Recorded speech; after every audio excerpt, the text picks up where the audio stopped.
नमस्कार दोस्तों, स्वागत है आपका एक बार फिर से हमारे इस नए वीडियो में। तो जैसा कि हम लोग पढ़ रहे हैं कार्बन एवं उसके यौगिक, ठीक है। तो अब हमें पढ़ना हो उसी अध्याय में उच्च अणुभार वाले कार्बनिक यौगिकों के बारे में। तो उच्च अणुभार वाले कार्बनिक यौगिकों के बारे में हमें पढ़ना है, जिसमें हमारे पास दो टॉपिक होंगे, साबुन एवं अपमार्जक यानी कि सॉप एंड डिटर्जेंट, ठीक है। तो हमें बेसिकली पढ़ना है सॉप यानी साबुन पढ़ना है। क्या है? साबुन पढ़ना है। तो साबुन का जो अणुसूत्र होता है वह होता है C17H35 COONA, या फिर कह सकते हैं C17H35 COOK, ठीक है। तो यह होता है साबुन का अणुसूत्र। तो यह होता है इनमें से कोई भी एक, ठीक है। तो साबुन होते क्या है बेसिकली, तो यहां पे देखेंगे साबुन की परिभाषा जो हो जाएगी वह हो जाएगा, लिखेंगे क्या, तो उच्च अणुभार वाले, यह क्या है? उच्च अणुभार वाले कार्बनिक यौगिक हैं। तो उच्च अणुभार वाले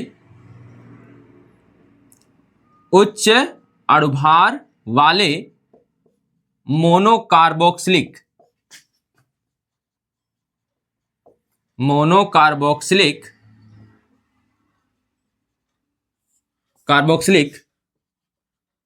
अम्लों के सोडियम या पोटेशियम लवण साबुन कहलाते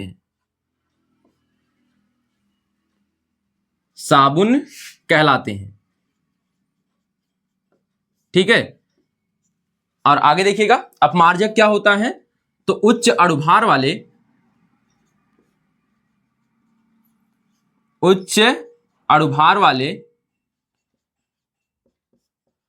कार्बोक्सिलिक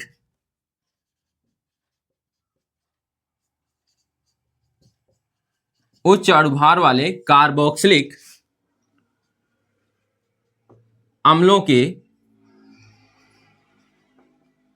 के अमोनियम या सल्फोनेट लवण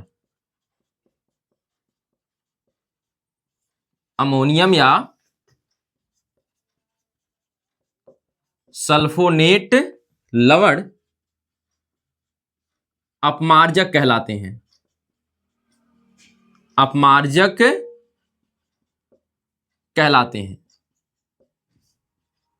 ठीक है। तो साबुन और अपमार्जक क्या है, तो उच्च अणुभार वाले कार्बनिक यौगिक हैं। पहली बात, उच्च अणुभार वाले कार्बनिक यौगिक हैं, ठीक है। तो जो यह है साबुन है वह क्या होता है, तो यह उच्च अणुभार वाले मोनोकार्बोक्सिलिक अम्लों के सोडियम व पोटेशियम लवण होते हैं। फिर से सुनिएगा, तो उच्च अणुभार वाले मोनोकार्बोक्सिलिक अम्लों के सोडियम या पोटेशियम लवण को साबुन कहते हैं। क्या कहते हैं? साबुन कहते हैं। तो यहाँ पे लिखा भी गया, देखिए C17H35 COONA या C17H35 COOK, ठीक है। अब यहाँ पे देखिए, इसके बारे में हमें ज्यादा जानकारी नहीं लेनी है, हमें यह पढ़ना है, यही हेडिंग हमारी परीक्षा में आती है। तो उच्च अणुभार वाले कार्बोक्सिलिक अम्लों के सोडियम या सल्फोनेट लवण क्या कहलाते हैं? अपमार्जक कहलाते हैं। और यहाँ पे एक चीज और ध्यान दीजिएगा कि पूछता है कि साबुन किसमें विलेय होता है, या कभी कभी पूछ देता है कि साबुन और अपमार्जक में अंतर लिखिए। तो आपको तो एक परिभाषा से यह अंतर मिल जाएगा। दूसरा अंतर क्या हो जाएगा, तो जो साबुन होते हैं मृदु जल में केवल विलेय होते हैं। तो इसके बारे में एक बात और लिखना है, जो साबुन होते हैं, साबुन मृदु जल में विलेय होते हैं केवल। यहां पे लिख लीजिएगा केवल। विलेय का मतलब, यहां विलेय नहीं लिखना, घुलनशील लिखना, ठीक है। तो साबुन केवल मृदु जल में ही घुलनशील होते हैं,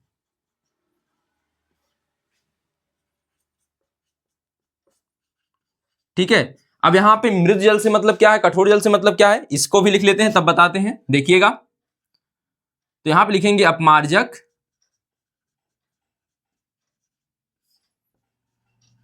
मृदु एवं कठोर जल दोनों में घुलनशील होते हैं, दोनों में घुलनशील होते हैं,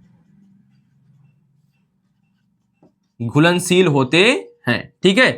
तो यहां पे मृद जल का मतलब यह होता है, सुनिएगा, तो मृद जल मतलब होता है जिसमें खनिज लवण कम हो, जिसमें खनिज लवण की मात्रा कम हो, यानी कि बेसिकली होता है सोडियम और कैल्शियम और मैग्नीशियम, कैल्शियम और मैग्नीशियम जिसमें इसमें के लवण कम हो, सोडियम व मैग्नीशियम की मात्रा कम हो, कैल्शियम सॉरी सोडियम नहीं, यहाँ पे कैल्शियम, देखिए कैल्शियम और मैग्नीशियम की मात्रा जिनमें कम हो हम उसे कहते हैं मृद जल। बहुत कम हो तो हम कहेंगे मृद जल, अगर इसकी मात्रा ज्यादा हो जाए तो हम उसे कहते हैं कठोर जल।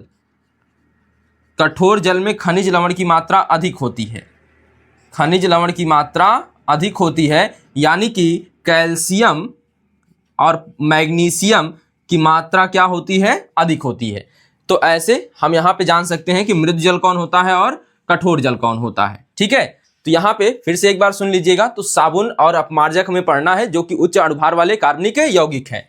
ठीक है, तो साबुन क्या होता है, तो साबुन उच्च अणुभार वाले मोनोकार्बोक्सिलिक अम्लों के सोडियम या पोटेशियम लवण होते हैं।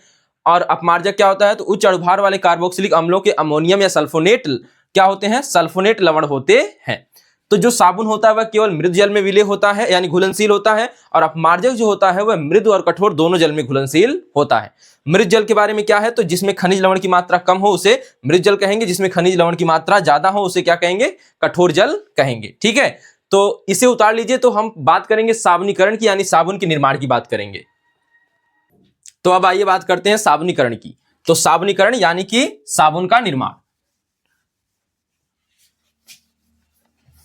तो साबुन का निर्माण कैसे होता है, तो उच्च वसी ग्लिसरॉल अम्लों के एस्टर लिए जाते हैं और उन्हें जलीय NaOH या KOH के साथ गर्म किया जाता है। तो इस प्रकार साबुन का निर्माण होता है। ठीक है, तो उच्च वसी अम्ल के ग्लिसरॉल एस्टर लेने हैं। देखिएगा, हेडिंग बनाइएगा साबुनीकरण। साबुन का निर्माण या फिर साबुनीकरण।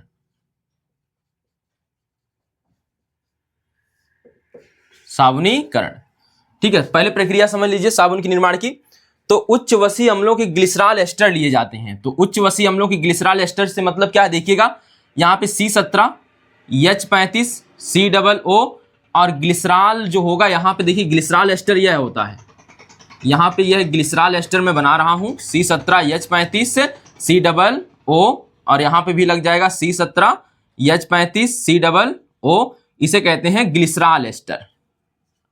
उच्च वसी अम्लों के कौन से एस्टर, ग्लिसरॉल एस्टर। जब इनको गर्म किया जाएगा जलीय NaOH के साथ, तो जलीय NaOH यहाँ पे 3 NaOH लगाएंगे, संतुलित करते समय लगाएंगे, फिलहाल हम यही लगा लेते हैं। अब यह बनेगा क्या, देखिए यह जो 3 यहां पे देखिएगा, यह वाला भाग यह निकल के पहले अलग हो जाएगा। तो देखिए क्या बन जाएगा, CH2 CH CH2 इस तरह से। तो यहां से यह बन गया। लेकिन आप देखिए कि एक कार्बन कितने बंध बनाता है, 4 बंध बनाता है। तो यहां पे क्या हो जाएगा बताइएगा, यहां पे एक कार्बन के साथ 2 हाइड्रोजन है, फिर एक नीचे आया, फिर एक का हाइड्रोजन है, फिर एक नीचे आया, फिर ये 2 हाइड्रोजन है। तो इसके पास एक जगह खाली बच रही है। देखिए एक जगह क्या बच रही है, खाली। यहाँ पे कुछ नहीं, यहाँ पे कुछ नहीं, यहाँ पे कुछ नहीं। तो यहाँ पे आएगा कौन, तो यहाँ पे OH आ जाता है। जो NaOH लिए हैं यहां से 3 OH एक एक OH लगा दीजिए हर जगह। तो CH2OH CHOH CH2OH। अब हमारे पास केवल क्या बच गया, सोडियम बच गया, सोडियम बच गया। अब यह जो बना है इसे कहते हैं ग्लिसरॉल या ग्लिसरीन बोल सकते हैं, इसे ग्लिसरीन बोलते हैं। क्या बोलते हैं, ग्लिसरीन। तो इसका IUPAC नाम आप आराम से बना सकते हैं ग्लिसरीन का। ठीक है, हर जगह क्या लगा है, हर जगह आपका एक क्रियात्मक समूह OH लगा हुआ है, इसमें से एक मुख्य क्रियात्मक समूह होगा। ठीक है, बाकी क्या हो जाएंगे, बाकी हो जाएंगे पूर्व लग्न हो जाएंगे। ठीक है, नाम कैसे बन जाएगा इसका IUPAC बताइए, 1 2 3, सीधी सी श्रृंखला 1 2 3। और 3 के लिए क्या आता है, प्रोप आता है। ठीक है, सभी जगह सिंगल बॉन्ड कार्बन के बीच तो प्रोपेन हो जाएगा। ठीक है, और OH पहला वाला लिया जाएगा, बाकी सभी पूर्वलग्न बन जाएंगे। तो OH का क्या लिख लेंगे, नॉल। तो यह हो जाएगा प्रोपेनॉल। और 2 और 3 पर OH है, तो 2,3 डाई हाइड्रोक्सी। यह किसका IUPAC नाम है, यहां पे नोट कर लीजिएगा इसको। ग्लिसरीन का IUPAC नाम क्या होता है, 2,3 di hydroxy propanol. Propanol note कर लीजिए इसको। तो 2,3 डाई हाइड्रोक्सी प्रोपेनॉल ग्लिसरीन का आईपीएससी नाम है, देख लीजिएगा। ठीक है, अब यहां पे देखिएगा, इसके बाद तो यह ग्लिसरीन बना, हमें साबुन बनाना है। अब साबुन कहां से आएगा, तो यहां पे देखिए जो बचा हुआ है हमने यह निकाल दिया, तो बचा हुआ कौन है, C17H35 COO, यही नीचे भी है, यह 3 बार है तो हम 3 लिख लेंगे। ठीक है, 3 C17H35 COO। अब यहाँ पे 3 सोडियम ही बचा है, तो 3 है ही पहले से, सोडियम एक लगा दीजिए तो 3 गुना सोडियम भी हो गया, तो यहाँ पे हो गया C17H35 COO, यह क्या हो गया, साबुन हो गया। क्या हो गया, साबुन। अब यहाँ पे अगर हम क्रिया कराना चाहते तो हम KOOS से भी करा सकते थे, तब यहाँ पे क्या आता, COOK आता, COOK आता। तो आपकी मर्जी, आपका मन होगा तो NaOH से कराइए, अगर मन है तो KOS से कराइए। ठीक है, तो यह साबुन की अपक्रिया है, यह साबुनीकरण की अपक्रिया है। तो हमने क्या किया है, यह क्या है, उच्चवसीय अम्लों के अम्ल का ग्लिसरॉल एस्टर है, ग्लिसरॉल एस्टर है। ठीक है, उच्चवसीय अम्लों के क्या, अम्ल का क्या है, ग्लिसरॉल एस्टर है। ठीक है, तो अब देखिएगा यहां पे इसको ग्लिसरॉल ही लिखेंगे तो ठीक रहेगा, तो मैं बाद में बात करता हूं उसके बारे में। आते हैं अब हम लोग लिखते हैं साबुनीकरण, तो यह अभिक्रिया ही पहले लिखेंगे, फिर नीचे अभिक्रिया में फिर से लिख दूंगा। ठीक है, देखिए तो क्या लिखना है, तो लिखेंगे उच्चवसीय, उर्वशी नहीं लिखना है, उच्चवसीय अम्लों के ग्लिसरॉल एस्टरों को जलीय NaOH या KOH के साथ गर्म करने पर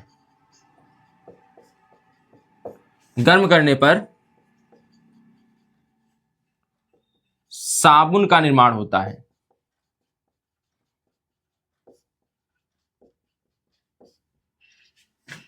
साबुन का निर्माण होता है। ठीक है, तो देखिएगा, उच्चवसीय अम्लों के ग्लिसरॉल एस्टरों को जलीय NaOH के या KOH के साथ गर्म करने पर साबुन का निर्माण होता है। सह उत्पाद के रूप में ग्लिसरॉल मिलता है, सह उत्पाद के रूप में क्या मिलता है, ग्लिसरॉल मिलता है। ठीक है, तो अब देखिएगा इसी की अभिक्रिया यहां पे लिखनी है, तो अभी जो मैंने लिखा था समझा दिया, तो अब यहां पे केवल लिख देता हूं। ठीक है, तो यहां पे देखेंगे तो C17H35 COO, अब यहां पे क्या आएगा, CH2 single bond CH, single bond CH2 मैंने पहले ही निकाल के लिख लिया, तो C17H35 COO। ठीक है, यहां पहले ऐसे ही लिख लेंगे तो अच्छा रहेगा, ताकि दूरी ना बीच में आए, गैप ना आए, C17H35 COO। ठीक है, अब इसकी क्रिया करानी है, यानी जलीय NaOH के साथ या KOH के साथ गर्म करना है, तो मैं पहले से ही 3NaOH ले रहा हूं।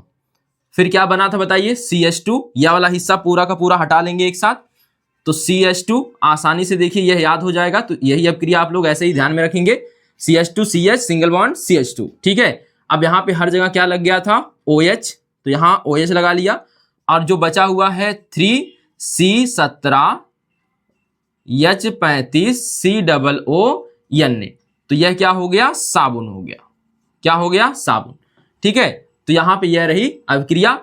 अब यह देखिए, यह तो हमारा समाप्त हुआ, साबुन का निर्माण कैसे होता है। ठीक है, अब हमें पढ़ने हैं साबुन के भाग, उसमें 2 भाग होते हैं, ध्रुवीय और अध्रुवीय, तो जानते हैं हम अभी।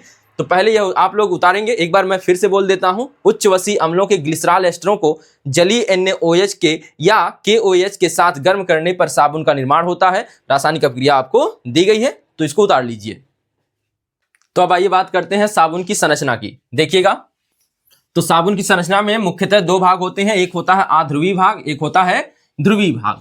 ठीक है, तो देखते हैं साबुन की संरचना।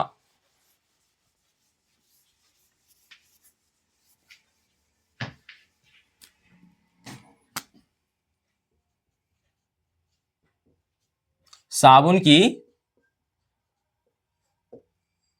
संरचना, ठीक है, साबुन की संरचना में मुख्यतः कितने भाग होते हैं? 2 भाग।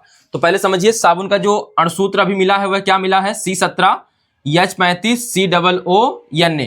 तो यहाँ पे एक भाग Na है जो कि केवल साबुन को उदासीन करने के लिए आता है, यह इसके साबुन की संरचना का हिस्सा नहीं बनता है, यह केवल साबुन को क्या करता है? उदासीन बनाता है। क्या बनाता है?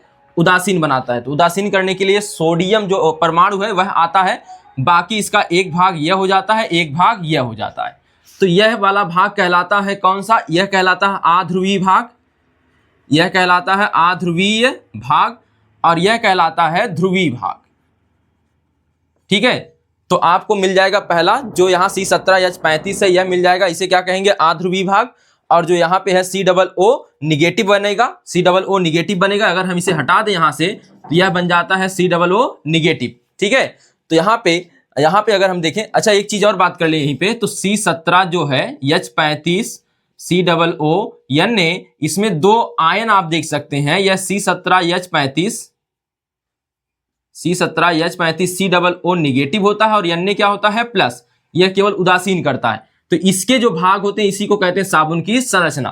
तो इसी के भाग को हम कहेंगे साबुन की संरचना। तो यहाँ पे यह आध्रुवीय भाग और यह कौन सा भाग है? ध्रुवीय भाग। ठीक है, तो यह जो आध्रुवीय भाग होता है यह होता है किसमें विलय? यह होता है वसा में विलय, वसा में विलय होता है। और जो ध्रुवीय भाग होता है वह जल में विलय होता है। ठीक है, यह जल में विलय होता है। ठीक, अब जो वसा में विलय होगा उसे कहेंगे वसा स्नेही, वसा से प्रेम करने वाला वसा स्नेही हो जाएगा। वसा से प्रेम करेगा तो जल का विरोध करेगा, इसीलिए इसको जल विरोधी भी कहते हैं, जल विरोधी भी कहते हैं। और इसे क्या कहेंगे? तब जल में विलय है तो जल स्नेही कहेंगे, जल से प्रेम करने वाला, और इसलिए इसे क्या कहेंगे? जल विरोधी नहीं, वसा विरोधी कहेंगे। क्या कहेंगे? इसे वसा विरोधी कहेंगे। तो साबुन की संरचना में कितने भाग होते हैं? 2 भाग होते हैं, आध्रुवीय भाग और ध्रुवीय भाग। तो इसको लिख देते हैं सही से, देखिएगा।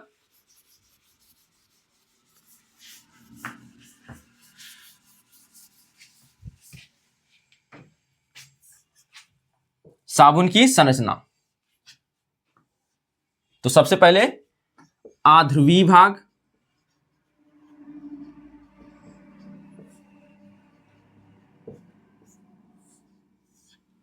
और इधर कौन सा लिखेंगे? ध्रुवीय भाग।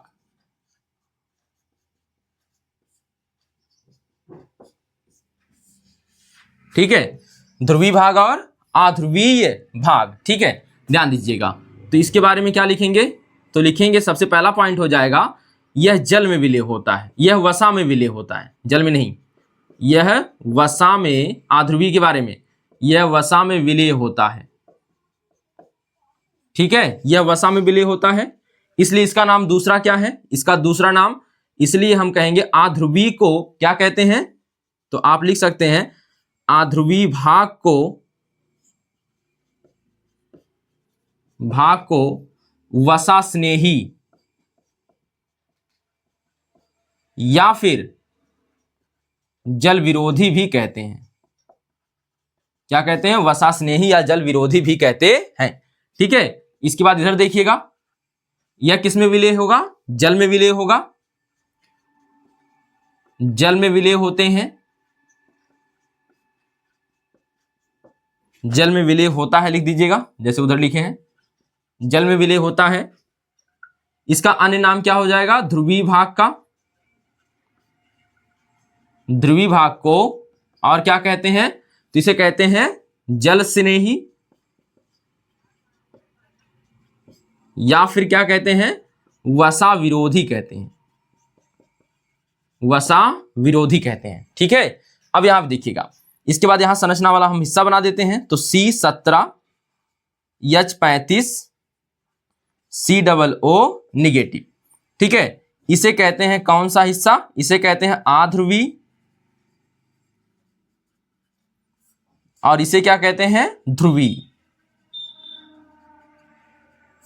अब यह समझ में नहीं आया होगा कॉन्सेप्ट कि क्यों जल और वसा का मतलब क्या लिया जा रहा है। तो जो आपका कपड़ा होता है जिसपे तैलीय दाग लगते हैं, उसको आप धोते हैं जब साबुन से, अपमार्जक से, तो वह निकल जाता है। वही प्रक्रिया जो होती है अभी हम स्वाच्छीकारक के नाम से पढ़ेंगे। ठीक है, तो यहाँ पे आप जाने कि यहाँ पे देखिएगा एक अध्रुवी भाग होता है, एक ध्रुवी भाग होता है। तो जब हम कपड़े को डालते हैं साबुन ओवन में, तो साबुन वाले पानी में, तो वहाँ पे वसा को एक खींचता है एक भाग, और एक भाग जो होता है वसा को खींचेगा अपनी तरफ, तो वह अध्रुवी भाग है।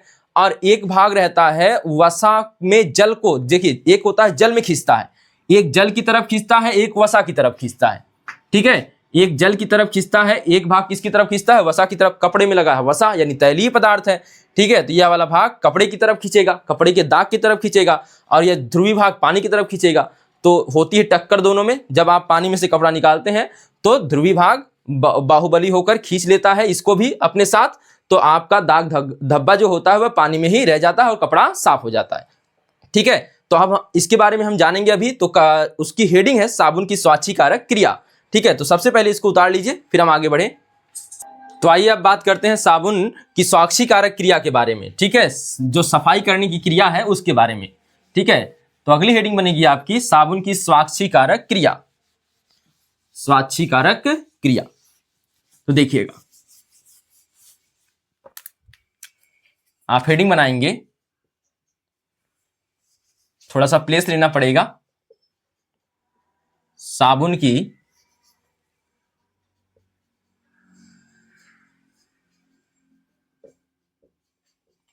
स्वाच्छीकारक क्रिया,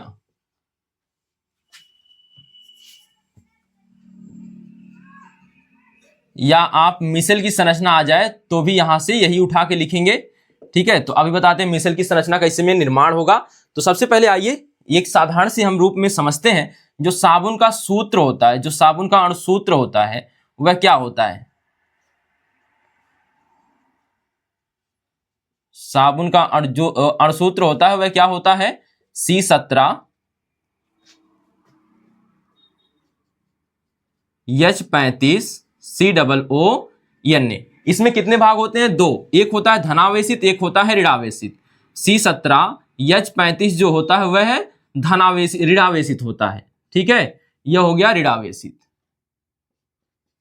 और जो Na होता है यह होता है धनावेशित। तो Na को हम ऊपर लिखते हैं, बाकी इसको नीचे लिखते हैं। तो Na धनावेशित होता है, और C17 H35 COO नेगेटिव यह क्या होता है, ऋणावेशित होता है। इसमें भी दो भाग होते हैं, इसमें भी कितने भाग होते हैं, दो भाग। एक होता है ध्रुवी भाग यानी C17 अध्रुवी भाग हो जाएगा यह पहला। H35 यह क्या कहलाता है, यह कहलाता है वसा स्नेही, या कह सकते हैं अध्रुवीय भाग, वसा स्नेही होता है। और ये COO नेगेटिव क्या होता है, यह जल स्नेही होता है, ठीक है। जब देखिएगा, जब इसे किसमें घोला जाता है, जब इसे साबुन पानी में डाला जाता है, जब इसे पानी में घोला जाता है, जब इसे पानी में मिलाया जाता है, तो पानी में मिलाया जाता है तो एक चक्रीय संरचना बनती है, चक्रीय संरचना बनती है,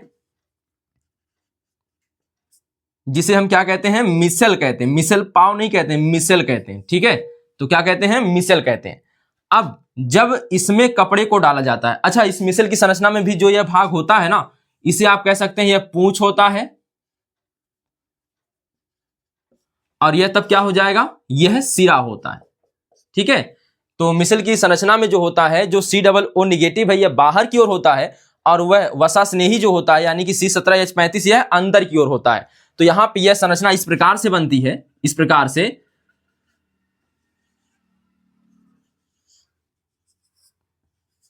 ठीक है। यहां पे देखिए यह निगेटिव वाला सिरा, बीच में कौन है, तो बीच में यह आपका हो गया वसा स्नेही वाला भाग, और बाकी जो फैल गया वह कौन है, जल स्नेही वाला भाग हो गया, ठीक है। और यहाँ पे हर सिरे पे आप Na लिख सकते हैं, क्योंकि हर सिरे पे Na लगा रहेगा, तो यहाँ पे आप Na लिख सकते हैं, ठीक है। और यहाँ पे ऐसे Na, यह होती है मिसल की संरचना। तो आप जब इसमें देखिएगा Na जो होता है, Na किससे लगा होता है, COO से। तो यह कौन सा भाग होता है, पूंछ। तो यह वाला अंदर वाला भाग क्या कहलाएगा, सिरा कहलाएगा। अब यह चक्रीय संरचना जो बनती है, अब इसमें जब हम किसी मैले कपड़े को डालते हैं, जब इस पानी में, तो इस पानी में किसी मैले कपड़े को डालने पर जिसमें क्या लगा हो, जिसमें लगा हो तैलीय कोई बूंद लगी हो, तेल वाली बूंद लगी हो, तो ठीक है, गंदगी हो, तैलीय गंदगी हो, तो उसे जब हम इसमें डालेंगे कपड़े को, तो क्या क्या होता है, तो वह जो तैलीय बिंदु होता है वह चक्रीय संरचना के बीच में आ जाता है, और जब इस पे पानी प्रवाहित किया जाता है तो वह क्या होता है, तो यह जो मिश्र संरचना होती है पानी के साथ लेके उसको निकल जाती है और कपड़ा साफ हो जाता है। यही साबुन की स्वाच्छीकारक क्रिया है। ठीक है, तो आसानी से देखिए साबुन का अणुसूत्र यह होता है, बताएंगे सबसे पहले। ठीक है, इसमें दो भाग होते हैं, एक धनावेशित होता है, एक ऋणावेशित। तो धनावेशित यह है, ऋणावेशित यह है। ठीक है, इसमें यह भाग क्या होता है, अब इसके भी दो भाग होते हैं, इसमें यह वसा स्नेही और यह क्या है, जल स्नेही। अब यह जब पानी में डाला जाता है तो एक चक्रीय संरचना का निर्माण होता है जिसे मिशेल कहते हैं। उसमें COO निगेटिव जो होता है बाहर की तरफ, इसे पूंछ कहेंगे, और जो C17H35 होता है वह अंदर की तरफ, इसे सिरा कहेंगे। ठीक है, अब यहाँ पे आगे हम पढ़ेंगे, जब हम इस पानी में किसी मैले कपड़े को डालते हैं, ठीक है, तेल युक्त मैले कपड़े को डालते हैं, तो क्या होता है फिर, तो वह जो चक्रीय संरचना होती है, चक्रीय संरचना के बीच में वह तेल वाला बिंदु, यानी कि जो भी आपके दाग धब्बे हैं, तैलीय दाग धब्बे हैं, वह कपड़े का तैलीय दाग धब्बा है, वह इस चक्रीय संरचना के बीच में आ जाता है। जब इससे पानी प्रवाहित होता है, यानी हम इसमें पानी को ऐसे से कपड़े को इसमें करते हैं तो पानी प्रवाहित होता है, तो चक्रीय संरचना में क्या होता है, चक्रीय संरचना उस मैल के या उस तेल के भाग को अपनी तरफ खींच लेती है और उस तरह से कपड़ा क्या हो जाता है, साफ हो जाता है। ठीक है, तो आइए लिख लेते हैं इसको, साबुन की स्वाच्छीकारक क्रिया।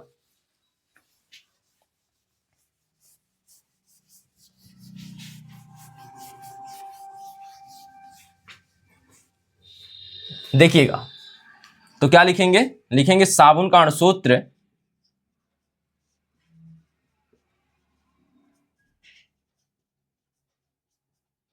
C17H35 COO होता है।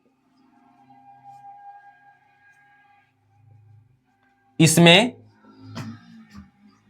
C17H35 COO निगेटिव ऋणावेशित,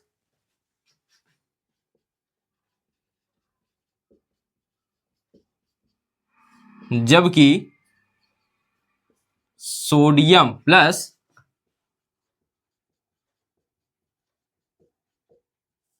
धनावेशित होता है। सोडियम विलयन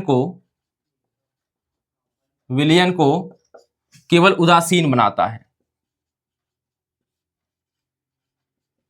केवल उदासीन बनाता है। ठीक है, सोडियम विलयन को केवल क्या बनाता है, उदासीन बनाता है। आगे देखिएगा, अब आगे की बात करें तो यहां पे लिखेंगे, लाइन छोड़ दीजिएगा, अब नई लाइन से लिखेंगे C17H35 COO निगेटिव में C17H35 वसा से नहीं होता है, वसा से नहीं होता है, व COO निगेटिव जल से नहीं होता है।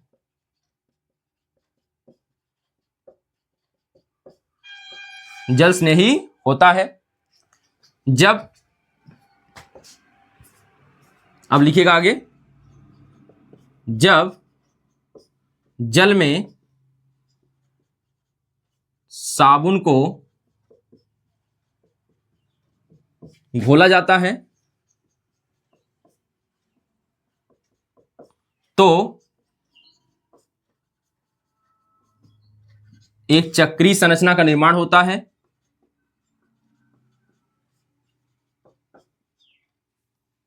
एक चक्रीय संरचना का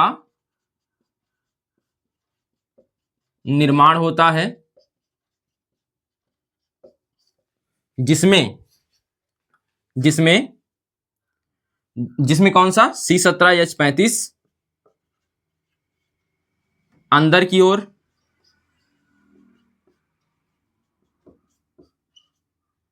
व COO निगेटिव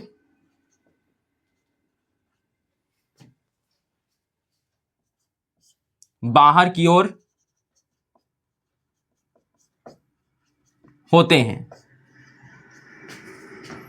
इस संरचना को क्या कहते हैं,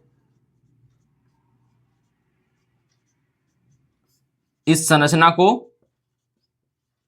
मिसेल कहते हैं। इस संरचना को मिसेल कहते हैं। जब किसी मैले कपड़े, कोष्टक में लिख लीजिएगा तेल लगे कपड़े को इसमें डाला जाता है। जब किसी तेल लगे कपड़े को इसमें डाला जाता है तो मैल या तेल इस संरचना में फंस जाते हैं।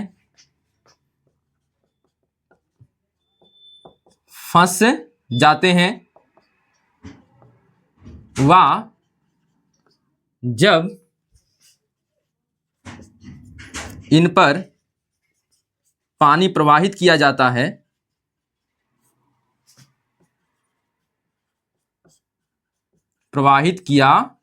है तब कपड़ा साफ हो जाता है।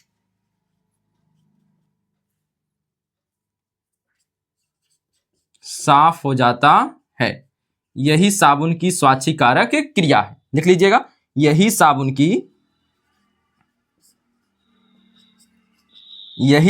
की स्वाच्छीकारक क्रिया है। ठीक है, यही साबुन की स्वाच्छीकारक क्रिया है। यहां पे मिसेल संरचना आप लोग बना लीजिएगा।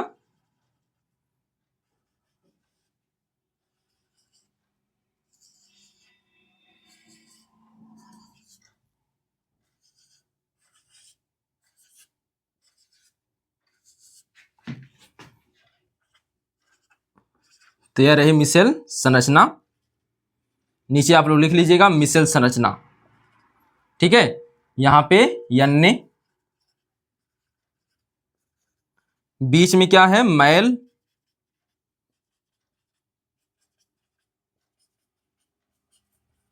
ठीक है, यहां पे क्या है, तेल की बूंद। इसे आप लिख लीजिएगा तेल की बूंद।